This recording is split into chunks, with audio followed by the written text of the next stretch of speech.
नमस्कार, मैं हूं आकिब जावेद और अभी मैं सिमरी बख्तियारपुर स्टेशन पर मौजूद हूं और मैं आपको बता दूं कि आज यहां पर एक दिवसीय धरना दिया गया था और धरना वो इस वजह से था क्योंकि यहां के एमएलए एमपी भी इसको लेकर के बहुत प्रयास कर चुके हैं, लेकिन अब सभी लोग जो है थक हार करके सर्वदलीय एक बैठक हुई, यहाँ धरना हुई। वो इसलिए कि यहाँ पर इस स्टेशन यानी सिमरी बख्तियारपुर स्टेशन पर वैशाली और हमसफ़र एक्सप्रेस का ठहराव हो, ताकि लाखों लोगों को जो है जो सहरसा जाना पड़ता है और जिसको सुबह सुबह उठ करके खगड़िया जाना पड़ता है, उनको वहाँ ना जाना पड़े और यहीं पर उनको ये सुविधाएं मिल जाए। इस संदर्भ में यहाँ पर कुछ नेता लोग हैं, पूर्व विधायक हैं, सीपीआई के नेता हैं, इन लोगों से हम बात कर लेते हैं और जानते हैं कि आखिर इन लोगों ने धरना दिया था, क्या मकसद है। सर, क्या मकसद है आज धरना दिया गया? सर, वैशाली एक्सप्रेस और हमसफ़र एक्सप्रेस दोनों के ठहराव के लिए सर्वदलीय और आम नागरिकों के द्वारा सिमरी बख्तियारपुर रेलवे स्टेशन पर शांतिपूर्ण धरना दिया गया है। इस धरना के माध्यम से हम लोग रेल प्रशासन से मांग करते हैं कि सिमरी बख्तियारपुर में वैशाली और हमसफ़र एक्सप्रेस का ठहराव किया जाए। ये भौगोलिक दृष्टिकोण से काफ़ी दूर क्षेत्र है। सहरसा स्टेशन पर जो लोग चढ़ते हैं, भौगोलिक दृष्टिकोण से सोनबरसा भी सिमरी बख्तियारपुर से नज़दीक है और सिमरी बख्तियारपुर तो अनुमंडल है ही। यहाँ इन गाड़ियों के ठहराव से अधिक लोग यहाँ पर चढ़ेंगे। राजस्व के मामले में सिमरी बख्तियारपुर भी समस्तीपुर प्रमंडल में अधिक आय देने वाला है, इसलिए यहाँ पर इस गाड़ी का ठहराव हो। और हम लोगों की मांग है कि अगर प्रशासन नहीं चेतेगा तो उग्र आंदोलन होगा। हम लोग ट्रेन का चक्का जाम करेंगे। आंदोलन का पुराना अनुभव है, 2 मिनट भी रोकेंगे तो आप केस करिएगा और 2 घंटा भी रोकेंगे तो केस करिएगा। जब रोकेंगे तो बिल्कुल गर्दम गोल आंदोलन होगा, कई दिनों तक रोकेंगे। इसलिए रेल प्रशासन सचेत हो जाए और हम लोगों के मांगों को मांगे। चूंकि तूफान आने से पहले तिनके नजर आते हैं और तिनके किसी भयंकर तूफान का सूचक होता है।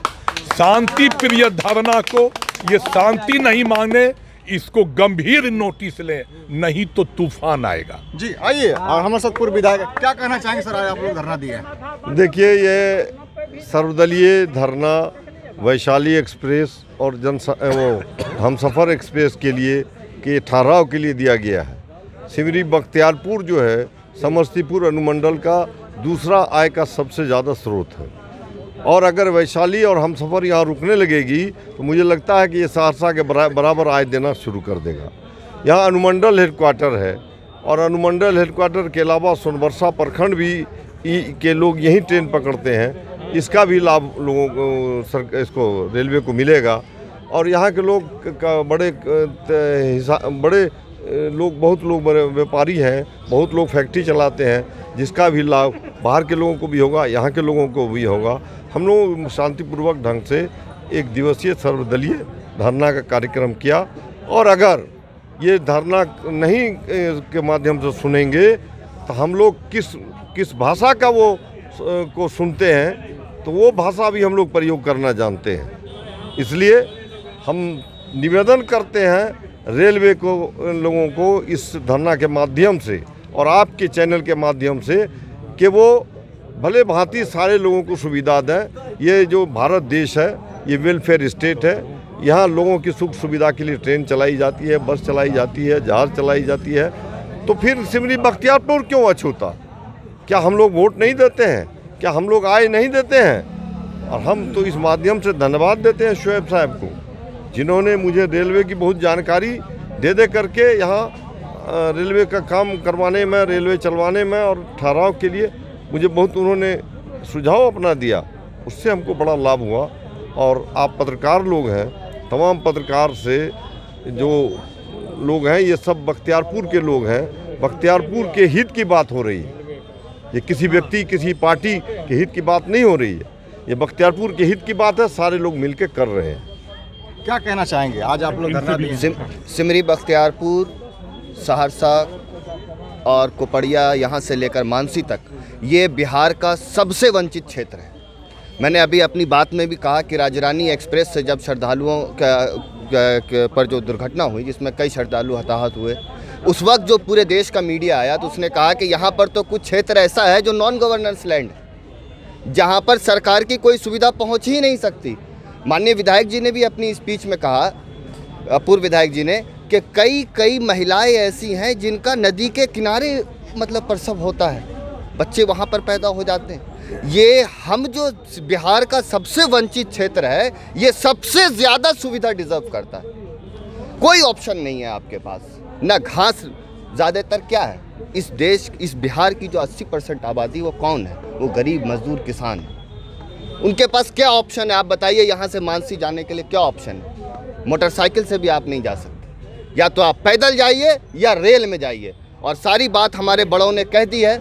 मैं सिर्फ एक चीज़ को कहना चाहता हूँ कि ये आंदोलन आगे बढ़ेगा, और जैसा कि मैंने पहले भी कहा है कि यदि हम सच्चे समाज सेवी हैं, हम जनता की सच्ची आवाज़ हैं, तो हमारा एक पैर रेल में होगा और दूसरा पैर जेल में होगा। यहाँ से लेके पटना से लेके दिल्ली तक हम अपने क्षेत्र की आवाज़ को उठाएंगे, और उसके लिए हम किसी भी तरह की कुर्बानी देने के लिए अपने बड़े लोगों के सबके साथ रहेंगे। और वैशाली और बांद्रा सहरसा हमसफ़र एक्सप्रेस का ठहराव सिमरी बख्तियारपुर वासियों को हर हाल में चाहिए, और हम उस हक को लेकर रहेंगे। जी आइए, और भी हमारे साथ प्रोफेसर साहब हैं यहाँ पर, कांग्रेस के नेता भी हैं, इनसे ही बात करते हैं। सर, क्या कहना चाहेंगे? आज आप लोग धरना दिए। जब से वैशाली एक्सप्रेस और हमसफ़र एक्सप्रेस चली है, उसको बख्तियारपुर में रोकने की बात हमने अपने जनप्रतिनिधियों के माध्यम से पहुँचाई है, लेकिन अभी तक रिजल्ट नदारद है।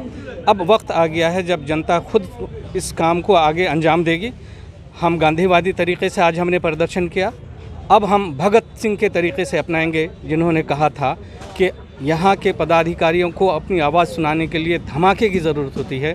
तो अब धमाका होगा, और बख्तियारपुर में गाड़ी रुकेगी वैशाली और हमसफ़र एक्सप्रेस। यहाँ के आवाम को फ़ायदा होना है, और यहाँ के आवाम ने रोकने का मन बना लिया है। धन्यवाद जी। तो आपने सुना, साफ तौर पर जितने भी लोग थे, इन लोगों का यही कहना है कि अब जनप्रतिनिधियों को कहना सुनना हो गया, चिट्ठी के माध्यम से, फ़ोन के माध्यम से बताना हो गया, लेकिन अब हम लोग ने ठाना है, जो जनता है यहाँ की, उसने ठाना है कि अब हम लोग खुद अपने बल पर जो है यहाँ पर वैशाली और हमसफ़र को रोकने का काम करेंगे।